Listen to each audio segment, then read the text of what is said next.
I wanted to give a sense in this video of how one of these pairs of portraits, these palimpsest portraits, come to be. It does start with a black and white image, but that ends up going through several different iterations on the plate. The testing of colors, making things both lighter and darker, getting the right consistency of ink before I came to the final product and felt that the colors were exactly what I wanted them to be. The creation of the images, the actual drawing process, actually starts in Photoshop, where I take layers of the text from the Desert Fathers, layer it over the image that I am going to draw, and erase portions out, just like a palimpsest would suggest. This is done with multiple layers until the image comes forth as a drawing that is made up of the text. That will then be inverted so that black is white and white is black, so that the white areas, when they are transferred onto a plate, will be bitten into the plate in an acid bath. Here you can see I have the Martin Luther King image. It has been printed out on a transparency, and I am heating it up on a hot plate in order to transfer the toner off of that transparency onto the plate. It will act as a resist in the acid. Yet these drawings, these original drawings, are just an imperfect guide. Once the image is on the plate, bitten into the plate, I still have to work the plate in a very traditional way, using both a scraper and a burnisher to lighten up areas, or sometimes, as I am doing here, darkening areas.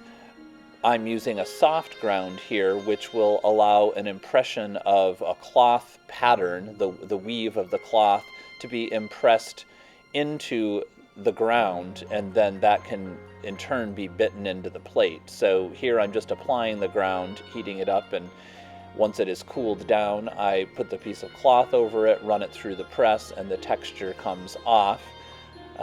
I didn't put it all over the plate, as you can see the face coming through there. There are certain areas that I wanted to darken up, and so the areas I don't want to darken, I go paint back in with a stop-out varnish, it is called. Now that whole process of darkening and lightening the plate can happen maybe 4 or 5 different times in the whole development of the plate. This allows me to get the different levels, the different textures in the plate, so that I can create this image with the different colors indicative of the color viscosity technique. The colors only separate or mix on the plate when there are different types of inks used on the different layers of the plate. So I'm starting with the first layer here, this yellow, that I will add oil to thin it down, to make it a much oilier ink. That will in turn reject the second color of blue that I am putting down here. That I'm stiffening up or making tackier by adding a little bit of magnesium carbonate, which just kind of takes the oil out of the ink and makes it a little bit stickier and tackier. Before I apply ink with the rollers, I first work up the plate with this purple ink the same way that you would do any traditional etching, where you put it into the crevices and then wipe the top surface away. You will see the limit that I have with these particular very small rollers and why they are not adequate to create this project the way that I've designed it. This yellow I'm going over multiple times on that top surface. Really, you should just roll it over once to keep consistency. The blue roller can't repeat itself as it goes across, or color will not come back off of it, so the diameter is really kind of too small for that one.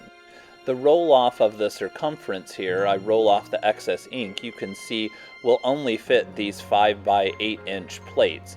So that is the limit that I can create right now. The new rollers that I envision would allow me to create works that are at 8 by 10 inches for each plate, but up to about 12 by 18 inches total. And while the results are good, and you can see the imagery and you can see the text, the larger roller is really important for me to be able to get the process down the way that I need it. You'll be able to see that the text in the background can actually be worked in a much more interesting and subtle way when the plate is bigger, like this earlier image of Hitler that shows up here, that there are just different layers that can come out, and that's what I'm really seeking to do with this project.